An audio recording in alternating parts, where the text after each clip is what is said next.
आहे की एक सखोल चौकशी ही झाली पाहिजे.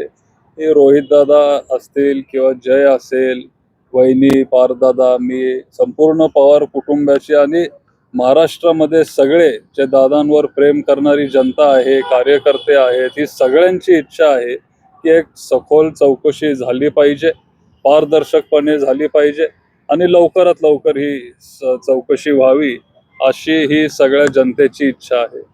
आणि दादा याच्यामध्ये सातत्यानं आरोप केला जातोय की हा घातपात आहे. तुम्हाला या संदर्भात काय वाटतं? काय आहे, एकतर चौकशी होऊ दे पहिला. हा. आता आपले जे मुख्यमंत्री साहेब आहेत त्यांनी ही चौकशी सीबीआय कडे दिलेली आहे. DGCA चा पहिला स्पेशल ऑडिट कालच आलेला आहे. त्या ऑडिटमध्ये जे VRS कंपनीचे लेअर जेट आहेत, 4 लेअर जेट त्यांच्याकडे आहेत, ते त्यांनी ग्राउंडेड केलेत. तुमच्या माध्यमातून माझी एक इच्छा व्यक्त करतो की फक्त 4 जेट नाही तर सगळेच त्यांचे विमानं त्यांनी ग्राउंड केले पाहिजेत. एक पूर्ण चौकशी व्हावी. CID पण चौकशी करतेय. रोहित दादांनी पण एक प्रायव्हेट एजन्सी तिथं नेमलेली आहे आणि चौकशी जेव्हा लवकर होईल आणि जनतेला जेव्हा प्रश्न तिथं त्यांचे समजले जातील त्यावेळेला आपल्याला ते कळेल की नक्की घातपात झालाय का इथं हे अनेक जण आरोप करतात की वेगवेगळ्या अपघात झालाय. ब्लॅक बॉक्स असेल किंवा वेगवेगळ्या बाबतीत जे आहेत आरोप केले जात आहेत, माहितीला पोलीस जाते असा आरोप. तुम्हाला एक पवार कुटुंबातला किंवा पवार कुटुंबातला सदस्य म्हणून काय वाटतं? खरंच अशा गोष्टी होत आहेत असं तुम्हाला वाटतं? काय आहे, तिथं परवा जयचं ट्विट पण तुम्ही बघितलं असेल. ब्लॅक बॉक्स हा डिझाईनच त्या पद्धतीने केला जातो की एक्स्ट्रीम टेम्परेचर जर असतील, -7 डिग्रीज असेल किंवा जर बर्फ असेल तरी त्या ब्लॅक बॉक्सला काय होत नाही. कारण त्या ब्लॅक बॉक्सचं कामच सगळा डेटा रेकॉर्ड करणं हे असतं आणि ब्लॅक बॉक्सला एवढं सहजासहजी काय तिथं होत नसतं. या ब्लॅक बॉक्सला पण काय असं झालं असेल असं मला वाटत नाही, पण सोशल मीडियावर किंवा व्हॉट्सअपवर मी पण ते बघत आलोय. पण जरी काही हा ब्लॅक बॉक्सला झाला असेल तर अमेरिकेत जे कंपन्याज आहेत त्यांच्याकडे ती टेक्नॉलॉजी आहे की ते ब्लॅक बॉक्स मधली सगळी माहिती ते तिथं शोधून काढू शकतात आणि मला एक विश्वास आहे की त्या पद्धतीने आपल्याला ही सगळी माहिती आपल्याला समजेल आणि आपल्या समोर ती लवकरात लवकर येईल. घटना घडल्यानंतर आपण तात्काळ घटनास्थळी पोहोचला होता. आपल्याला काय निदर्शनास आलं? वेगवेगळे स्फोट त्या ठिकाणी पाहायला मिळाले.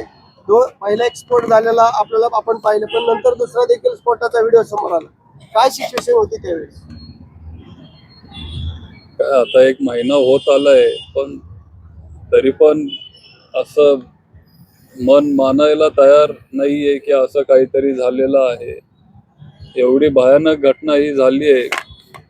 कोणाच्याच कुटुंबावर अशी वेळ येऊ नये, अशी वेळ ही आमच्या कुटुंबावर आलेली आहे. मी तेव्हा बारामतीतच होतो आणि एका दुसऱ्या कार्यक्रमासाठी मी निघालेलो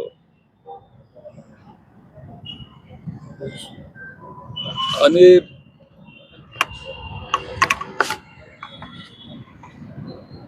तिथं कार्यक्रमाला जात असताना मला एक फोन आला की असं असं आम्ही दादांना रिसीव्ह करायला एअरपोर्टवर आलोय, विमानतळावर आम्ही पोचलोय आणि दादांच्या विमानाचा एक ऍक्सिडेंट झालाय असं तिथं मला साधारण 8:55 मला फोन आला. जे कार्यकर्ते तिथं दादांना रिसीव्ह करायला गेलेले त्यांनीच मला फोन केला. मी इथं बारामतीत असतो, त्याच्यामुळे त्यांना वाटलं असेल की कोणतरी कुटुंबातलं तिथं लवकर यावं. आणि ही कंपनी किंवा ह्या कंपनीचे प्लेन जे आहेत VRS, यांचं रेप्युटेशन नेहमी खराबच होतं. असंच एक विमान 2023 मध्ये मुंबईत क्रॅश लँड झालेलं, ते विमान रनवेवर असं जाऊन कोसळलं, तुटलं, पण अजून काही सिरियस तिथं झालं नव्हतं. त्याच्यामुळं मलाही तेव्हा वाटलं की एखाद्या वेळेस क्रॅश लँडिंग झालं असेल किंवा रनवेवर विमान घसरलं असेल, असं काहीतरी होईल हे माझ्या स्वप्नात सुद्धा आलं नव्हतं. आणि मी लगेच तिथं बारामती एअरपोर्टवर पोचलो. मीच तिथं पहिल्यांदा पोचलो. बारामती विमानतळावर गेल्यावर मला काहीच तिथं दिसलं नाही. गाडी मग मी माझी रनवेवर घेतली आणि 11 नंबर रनवे जिथं हे झालंय तिथं मी माझी गाडी तिथं घेऊन गेलो आणि खालती 50 फुटीच्या अंतरावर तिथं आपल्या दादांचं विमान तिथं मला दिसलं आणि मग तिथून ते सगळं ऍक्सिडेंट बघितल्यावरच ते माझ्या लक्षात आलं. विमान खाक झालेलं, काहीच तिथं शिल्लक नव्हतं. फक्त आपण जे विमानाचं टेल म्हणतो ती टेलच तिथं आपल्याला दिसत होती. तिथून मग मी मेडिकल कॉलेजला आलो आणि बाकीचे सगळे. विमानामध्ये इतर आपण जे म्हणतो फ्युल होतं, कॅन्ड होते, त्यामुळे ते स्फोट झाले आणि म्हणून एवढा मोठा स्फोट झाला असं देखील त्या ठिकाणी संशय व्यक्त केला जातो. असं माझ्याही कानावर आलंय, कारण ते विमान बारामतीला आलं आणि मग लगेच दादांची सभा झाल्यावर ते मुंबईला जाणार होतं. आणि मी असंही ऐकलंय की पैसे वाचवण्यासाठी VRS कंपनीने त्या विमानात थोडं जास्त फ्यूल तिथं टाकलेलं होतं, म्हणजे रिफ्युलिंग करायची गरज पडली नाही पाहिजे, कंपनीचे पैसे वाचले पाहिजेत. त्या कंपनीचा मेंटेनन्स रेकॉर्ड पण खूप काही चांगला नव्हता. आणि हे सगळे गोष्टी DGCA चे जे स्पेशल ऑडिट त्यांनी VRS वर केलं, त्या माध्यमातून काल संध्याकाळी ते बाहेर आलं, आपल्याला ते बघायला मिळालं. दादा, रोहित दादा उद्या येत आहेत आणि तक्रार दाखल करण्याची इथं मागणी करणार आहेत किंवा काय, कसं बघतायचं? नाही, आज ते तिथं मुंबईला होते, मरीन लाईन्स पोलीस स्टेशन मध्ये ते तिथं गेलेले.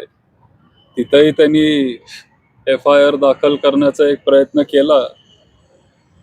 त्यांनी तो FIR बहुतेक तिथं घेतला नाही आणि त्याच्यामुळं उद्या ते सकाळी बारामतीत येत आहेत. बारामती पोलीस स्टेशन मध्ये ते तिथं जाणार आहे. मी पण त्यांच्यासोबत उद्या तिथं जाणार आहे आणि VRS कंपनी असेल, त्या कंपनीच्या विरोधात आम्ही तिथं FIR दाखल करणार आहे. आमची एवढीच इच्छा आहे की आज मी सांगू शकत नाही की हा अपघात आहे का घातपात आहे का काय आहे, पण आमची किंवा महाराष्ट्राच्या जनतेची एवढीच इच्छा आहे की जे सत्य आहे हे लवकरात लवकर सगळ्या जनतेच्या समोर यावं आलं पाहिजे. आणि त्याच्यामुळं वेगळ्या वेगळ्या माध्यमातून आम्ही चौकशीची मागणी करतोय आणि लवकरात लवकर आम्हाला सगळ्यांना कळावं की नक्की हे का कशामुळं झालंय ते आपल्या समोर यावं. अजितदादांच्या जाण्यानंतर आपण बघितले की पवार साहेबांनी पत्रकार परिषदेमध्ये जी दोन्ही राष्ट्रवादी एकत्र येणार होत्या त्या संदर्भातला व्हिडिओ देखील समोर केला आणि 12 फेब्रुवारीला हे दोन्ही राष्ट्रवादी एकत्र येणार होते. परंतु नंतर अजितदादानंतर वेगवेगळ्या नेत्यांनी U-टर्न घेतल्याचं आपल्याला पाहायला मिळतंय. भविष्यात काय होईल दोन्ही राष्ट्रवादी काँग्रेसचं एकत्र येतील काय? हे सगळं आपला पक्ष एक होणार होता हे खरं आहे. त्याच्यामुळं बारामतीत पण आपण एकत्र लढलो. नगरपालिकेत जरी आपण वेगळे होतो तरी जिल्हा परिषद आणि पंचायत समिती दोन्ही पक्ष एकत्र आलेले. या आपल्या पुणे जिल्ह्यात, बाहेरच्या जिल्ह्यांमध्ये पण आपले बरेच उमेदवार म्हणजे तुतारीचे ते घड्याळ चिन्हावर लढले. हे सगळं का झालं? कारण आपला पक्ष एक होणार होता. दादांची ती इच्छा होती की साहेबांसाठी आपण ते केलं पाहिजे, सगळं ठरलेलं. आणि बारामतीत पण आपण एकत्र आले. तुम्ही जर आता अलीकडचे पोस्टर जर बघितले असतील तर सगळ्यांचे फोटो तिथं होते.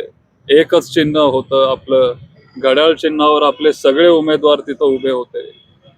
तुम्हीच मला सांगा की जर आपण एकत्र येणार नसतो तर मग असं हे सगळं झालं असतं का?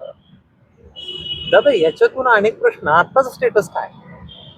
आत्ताचं स्टेटस, आता मी खूप छोटा कार्यकर्ता आहे. म्हणजे तुम्हाला दिसतंय ते तुम्ही जे आमचे ज्येष्ठ नेते असतील किंवा जे लोक ह्या चर्चांमध्ये होते, तुम्ही त्यांना विचारा, ते तुम्हाला सांगू शकतील. पण युगेंद्र पवार म्हणून तुम्हाला असं वाटतं का आगामी काळात एकत्र येतील? ज्येष्ठ नेते ते घेतील. युगेंद्र पवार म्हणून असं मला वाटतं की कुटुंब म्हणून आम्ही एकत्र आलं पाहिजे. दोन्ही पक्षांनी पण एकत्र आलं पाहिजे.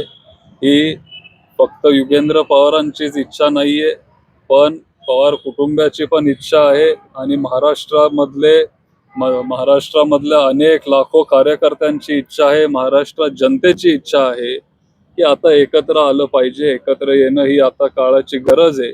आपल्या पक्षाला त्याची गरज आहे, दोन्ही पक्षाला त्याचा फायदा होणार आहे आणि ही माझी वैयक्तिक इच्छा आहे. शेवटी जो काही निर्णय पक्ष घेईल त्या निर्णयाशी आम्ही सहमत असतो. पवार साहेब आजारी होते 8 दिवस. भाजपवरती याचं खापर फोडलं जाते की दोन्ही पक्ष येऊ नयेत असं भाजपची इच्छा आहे. असे अनेक नेते जे आहेत ते बोलताना पाहायला मिळते, तेव्हा स्पेक्युलेशन कशा पद्धतीचं आहे यामध्ये तुम्हाला किती तथ्य वाटतं? नाही, मला माहिती नाही. पवार साहेब आजारी होते 8 दिवस. आता आज पवार साहेबांना डिस्चार्ज देण्यात आलेला आहे. कशी पवार साहेबांची तब्येत, आपलं काय या संदर्भात बोलणं झालं आहे? मी कालच त्यांना भेटून आलो. काल ते मुंबईच्या शोक सभेला येऊ शकले नाही. त्यांना तिथं विकनेस आणि डिहायड्रेशन झाल्यामुळं ते तिथं येऊ शकले नाहीत. मग काल बारामतीला येताना मी तिथं रुबी हॉल हॉस्पिटलला थांबलो, साहेबांना भेटलो, तब्येतीची विचारपूस केली आणि मग मी इथं पुढं बारामतीला आलोय. साहेबांची तब्येत खूप चांगली आहे. आजच त्यांना डिस्चार्ज मिळालेला आहे. त्यांचे व्हिज्युअल्स पण तुम्ही बघितले असतील. आता ते नीट आहेत, फक्त थोडी विश्रांतीची गरज आहे. 2-3 दिवस ते विश्रांती घेतील किंवा डॉक्टरांच्या सल्ल्यानुसार ते विश्रांती घेतील आणि त्यांच्या कामाला ते लागतील. भारत पवारांना राज्यसभेवर पाठवलं जाईल असं आहे ती चर्चा. या संदर्भात काय बोलणं किंवा काय नाही, तो त्यांच्या पक्षाचा प्रश्न आहे की त्यांना कुणाला राज्यसभेला पाठवायचं आहे ते. पण शेवटी पार्थ पवार हे माझे मोठे भाऊ आहेत. त्यांना जर तिथं पक्षाकडून संधी मिळत असेल तर मग मला आनंदच होईल. ते नक्की दिल्लीत जाऊन चांगलं काम करतील आणि मला आनंद आहे. चर्चा आहे की नाही, काय आहे, आता 5 मार्च पर्यंत आपल्याकडे वेळ आहे. फॉर्म भरण्याची वेळ आता अजून किती, साधारण 10-12 दिवस आता आहेत आपल्याकडे. आज मी ऐकलं की बहुतेक आज साहेब मुंबईला जातील आणि मग आपण म्हणजे पुढं काय होतंय, सगळे जे आपले तिन्ही पक्ष आहेत महाविकास आघाडीचे ते एकत्र बसतील आणि ते ठरवतील. साहेबांशी काय बोलणं झालं या संदर्भात किंवा नाही. जायची इच्छा आहे किती किंवा वेळ काय? कारण नाहीये. तुमच्या प्रचाराच्या वेळेस त्यांनी सांगितलं होतं आता मी संसदीय लोकशाहीमधनं बाजूला होते, कुठलीही निवडणूक नाही. पण आताची जर प्राप्त परिस्थिती बघायचं झालं तर पुन्हा एकदा ते जातील असं चर्चा आहे. काय आहे, राजकारण जरी तुम्ही बाजूला ठेवलं तर आपल्या देशाला साहेबांची गरज आहे. साहेबांनी एवढा अनुभव दुसऱ्या कुठल्याच नेत्याला नाही. मग तुम्ही राजकारण जरी बाजूला ठेवलं ह्याच्यामध्ये तर कालच किंवा परवा साहेबांची 60 वर्ष राजकारणात पूर्ण झाली.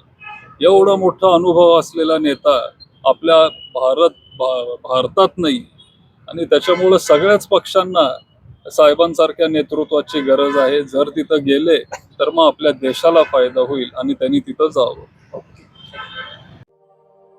अशाच नवनवीन बातम्या पाहण्यासाठी बारामती वार्तापत्र चॅनलला लाईक करा, शेअर करा, सबस्क्राईब करा आणि बेल आयकॉन प्रेस करा.